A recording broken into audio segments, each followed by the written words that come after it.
Hey guys, Joseph here with Engadget, and I have in my hands something that many of you may have been anticipating.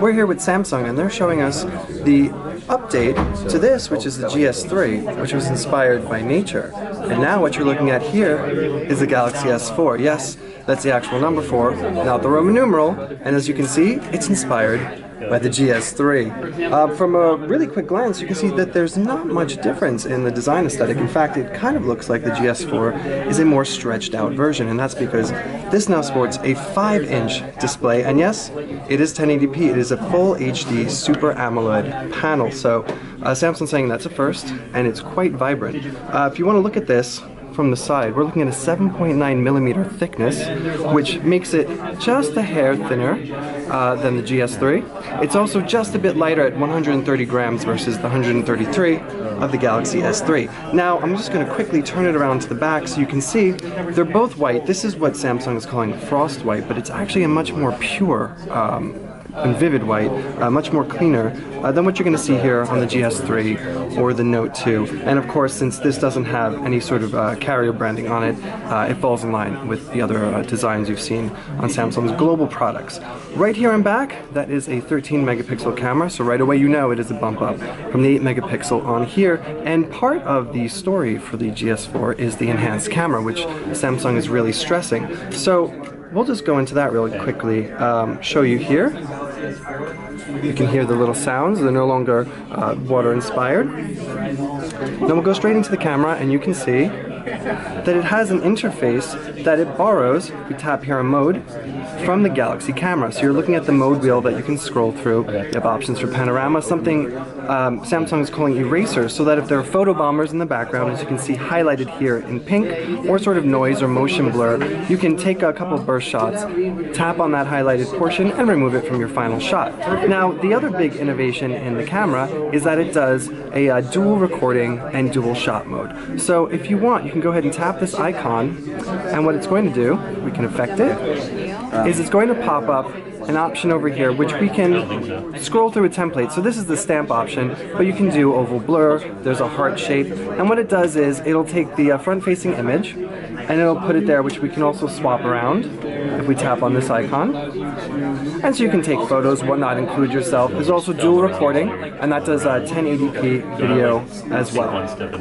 A few other notable things that come in the camera portion are Cinema Shot, which will allow you to use a burst mode, basically. And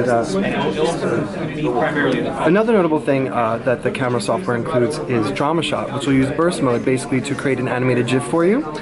There will also be something that they're calling Sound and Shot, which will take a still photo and do about up to 9 seconds of audio. So let's just take a quick tour of the front face of the device, since we haven't gotten to that before. So up here you can see there are a range of sensors. That's a 2 megapixel front-facing camera. Down here, the same sort of home button layout, except the home button here is a bit blockier. It's more rectangular. It doesn't have that sort of stylized curving of the GS3. And again, the capacitive buttons for back. Let's see if we can turn it on. For back and for the taskbar are there, but they're hidden when you're not affecting them.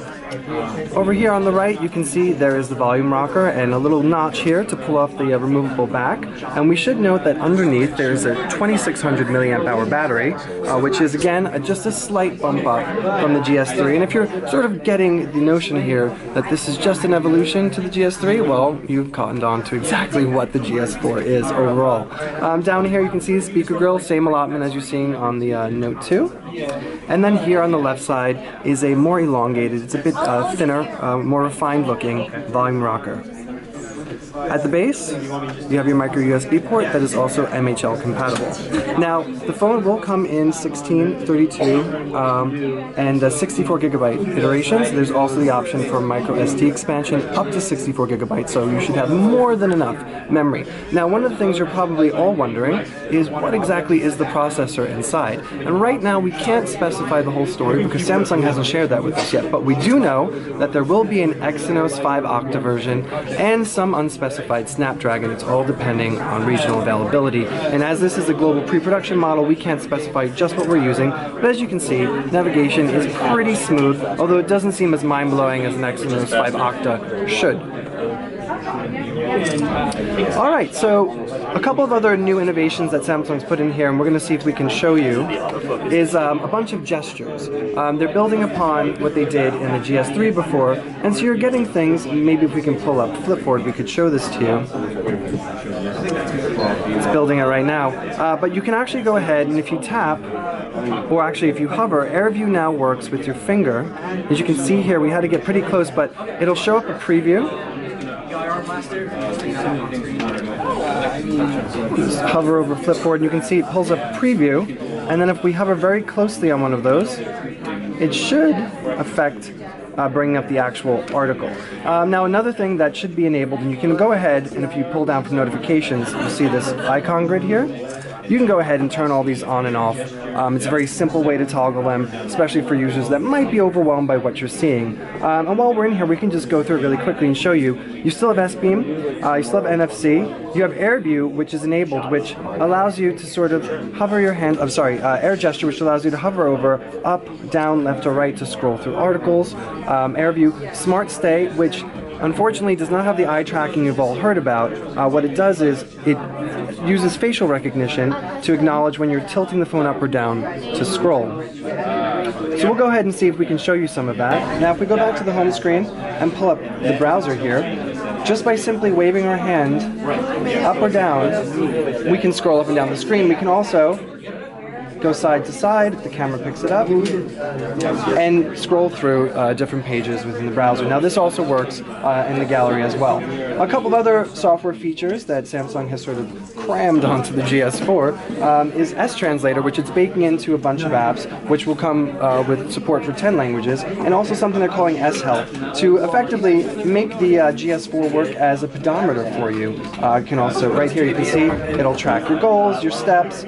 There's a caloric index you can use. There's a sensor for humidity, temperature in here as well. And to pair with this, there's a whole bunch of accessories that Samsung has sort of created. There's the S-Band, which is similar to something like the Jawbone Up, which sort of dupes the functionality of this and will sync with it over Bluetooth 4.0. There's also a scale, for those of you that want to take it to the extreme. And we should note, just in general, as an accessory, the new flip cover for this looks much similar to the Note 2 and GS3, except it has a cutout preview window here, which will let you look at your alerts, any sort of notifications, look at music, and as well as reject calls. So, for now, we know that the GS4 will be launching in Q2, and in the US it will be on all the major carriers, so that's AT&T, Sprint, that's T-Mobile, that's Verizon, as well as on Cricket and US Cellular. Again, we don't know what regions are going to be getting the Exynos 5 Octa or the Snapdragon variants, but Samsung will elaborate that on a bit later. So that's it. This is the Samsung Galaxy S4. Joseph with Engadget. Thanks for watching.